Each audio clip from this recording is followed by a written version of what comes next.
vamos a ver algunos conceptos generales sobre nutrientes y sobre nutrición. Eh, Bien, para terminar de cerrar con la parte de aparato digestivo. Entonces podemos decir que los nutrientes se dividen en dos grandes grupos según su tamaño.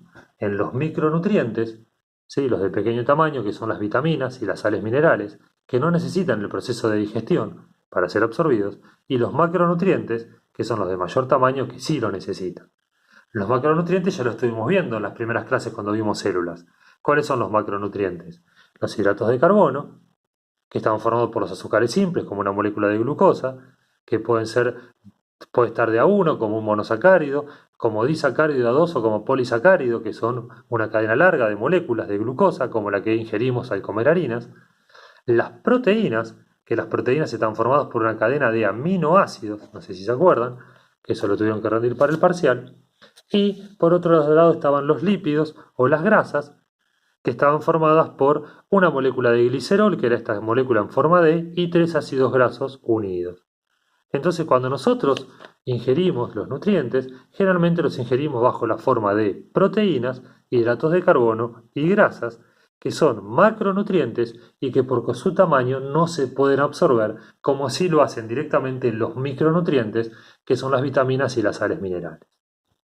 Entonces, para poder absorber estos macronutrientes, lo que necesitamos es el proceso de digestión. Esto ya lo vimos, estamos haciendo un repaso. Entonces, ¿qué era la digestión? La digestión era la degradación de esos macronutrientes hasta estructuras pequeñas para que puedan ser absorbidos. Eso era el proceso de digestión. Que acá lo dice, esperen que voy a agarrar el celular porque se me está complicando. ¿Sí? Ese era el proceso de digestión, degradar los nutrientes hasta sus partes más chiquitas para que puedan ser absorbidos.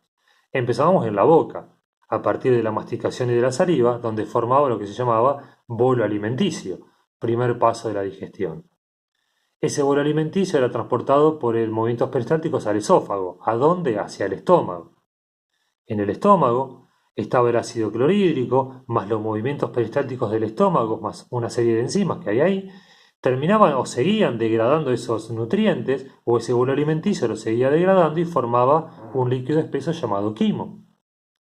Ese quimo salía del estómago y llegaba al duodeno. Y cuando llegaba al duodeno, ahí aparecían las enzimas del páncreas. La proteína, perdón, las enzimas pancreáticas que terminaban el proceso de digestión. Entonces, esas proteínas pancreáticas eran, esperen que quiero que se vea bien. Esas proteínas pancreáticas teníamos la proteasa pancreática que cortaba de a uno a los aminoácidos, iba liberando los aminoácidos de uno. Ven, ahí está la rayita, muestra que están cortados. Eso lo hacía la proteasa del páncreas. La amilasa del páncreas cortaba a los hidratos de carbono y los liberaba de a uno. Y la lipasa pancreática cortaba a las moléculas de triglicéridos formando monoglicéridos y ácidos grasos libres. Corta, corta y corta. Esas enzimas pancreáticas terminan el proceso de digestión cortando a todos los nutrientes. Y después la bilis, que venía del hígado, facilitaba la emulsión o a la disolución o disolvían las grasas para que se puedan absorber. Entonces, en la pregunta que dice cuáles son los pasos de la digestión, acá tenemos que son estos tres pasos. ¿Sí? En la boca, donde se forma el bolo alimenticio, en el estómago, donde se formaba el quimo, y en el duodeno, donde con la acción de las enzimas del páncreas y de la bilis que viene del hígado, se formaba el quilo, y todos estos nutrientes, macronutrientes, estaban segmentados, cortados y fragmentados a sus estructuras más pequeñas, a aminoácidos sueltos, a azúcares sueltos y a monoglicéridos y ácidos grasos sueltos o libres. Esas moléculas sueltas son las que se podían absorber. ¿Y qué significaba absorción? Bueno, absorción significaba que esas moléculas, ¿sí?, sueltas, acá lo ponemos absorción, esas moléculas sueltas empezaban a pasar por el interior del intestino y eran captadas, o esas moléculas que pasaban por el interior del intestino podían atravesar la pared de las vellosidades intestinales y llegar a sangre, y a partir de la sangre distribuirse a todo el cuerpo. Absorción a partir de las microvellosidades y las vellosidades intestinales.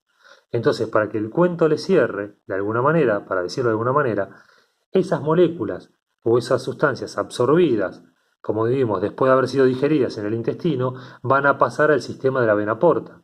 La vena porta las va a transportar hacia el hígado, ¿sí? Para que el hígado tome esos